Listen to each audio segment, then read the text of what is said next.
Dans ce cours de danse-thérapie, pas d'entrechat ou d'arabesque.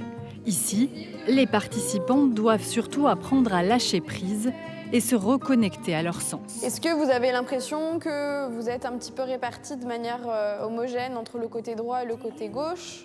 Victimes de violences conjugales, ces femmes ont longtemps été coupées de leurs émotions, un phénomène appelé dissociation qu'elles combattent aujourd'hui grâce à ces cours de danse hebdomadaires. Ici, elles se réapproprient leur corps sans pression et sans jugement.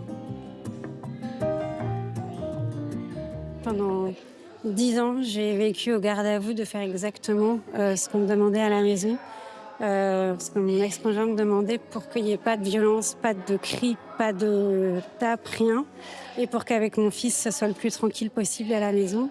Je ne suis pas encore une pro, mais petit à petit, j'ose. Et par contre, je ferme beaucoup les yeux parce que je suis pas encore capable d'assumer le regard des autres par rapport à ce que je fais. Donc essayez d'adapter. L'idée c'est de se peindre tout entière en essayant de couvrir le maximum les zones de son corps. Une libération du corps possible grâce à Alice Milanovic.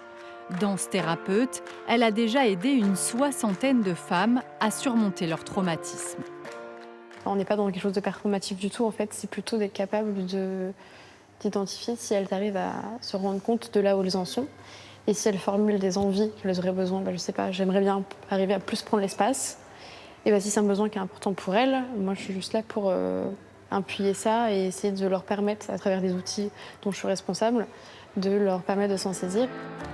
Cet atelier danse s'inscrit dans un long parcours de reconstruction pris en charge par l'association Elles Imaginent.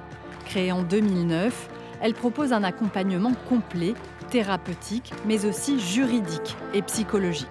On se rend compte que même au niveau de la prise en charge psychologique, il y a quelque chose qui s'accélère un petit peu. On est moins limité aussi dans ces aspects de notre travail, les conséquences des violences sur le corps, et que ce soit finalement les violences physiques directes ou aussi les violences psychologiques qui vont avoir un impact somatique. Et on voit que les femmes qui sont accompagnées à la fois sur le plan psychologique et sur le plan psychocorporel vont finalement avancer un peu plus rapidement dans leur prise en charge.